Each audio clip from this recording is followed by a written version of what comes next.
Welcome, ladies and gentlemen, to the event safety and briefing video for this coming weekend's Max Adventure Race in the Royal National Park. Really looking forward to welcoming you all down to Audley for a great day of adventure racing. Before we get started, I'd like to take this opportunity to acknowledge the traditional custodians upon whose land we will be meeting and pay our respects to their elders past, present and emerging. The first thing I'd like to go over in this video is the event program. The event program has been emailed out to all registered participants. If you haven't seen it, you can also find it under the latest news section of the website. And the event program contains everything you need to know about this coming weekend.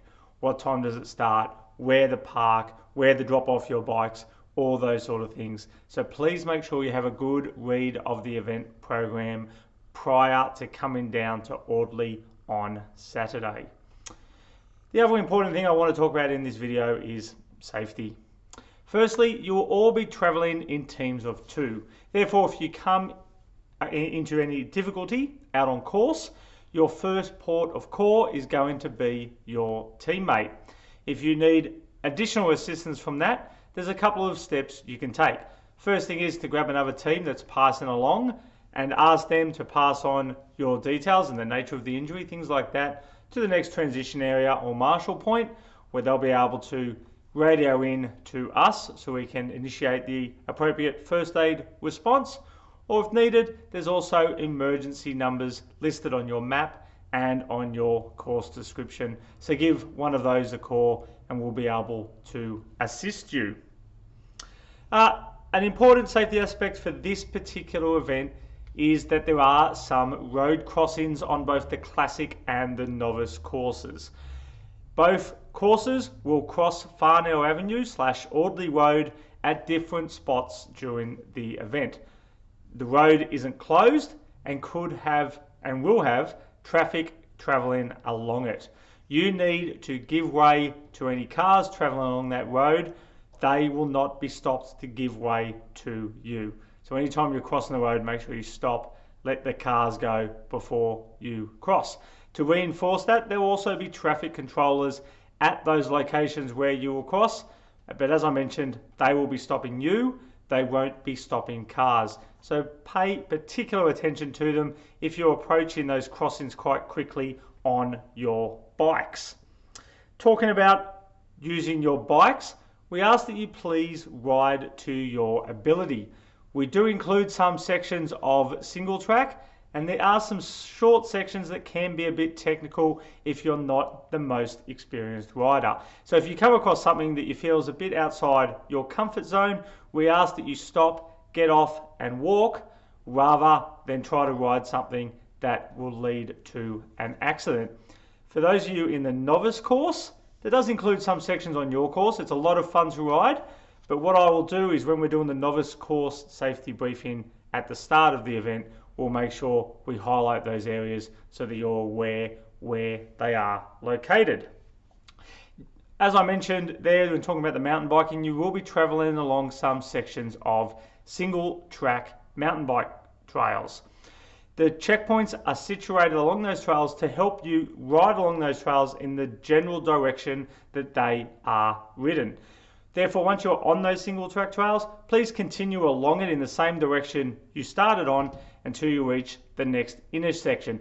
Don't go along the single track, collect the checkpoint, turn around and then go backwards against the flow of traffic, or keep moving along the single track in the run direction. There could be some other users that use them in the other direction, but we've marked the course in a way that you will ride them in the way they are generally ridden. We ask that you all carry plenty of water. It is quite a cool time of year, but you will need plenty of water out on course, especially if you are out there for a good number of hours. We ask that you carry a minimum of 2 litres per person, so that's 4 litres per team, but you could need quite a bit more than that, so plan accordingly.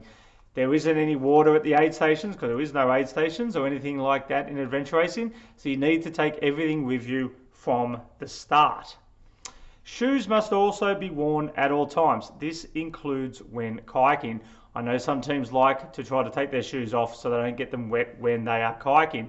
However, you are likely to need to get your feet wet and walk into the water, both getting onto and off the kayaks and when collecting the kayak checkpoints. And if you've ever seen someone cut their foot open on an oyster, it is really not pretty and you do not want to do that. So you must wear shoes at all times, including when kayaking.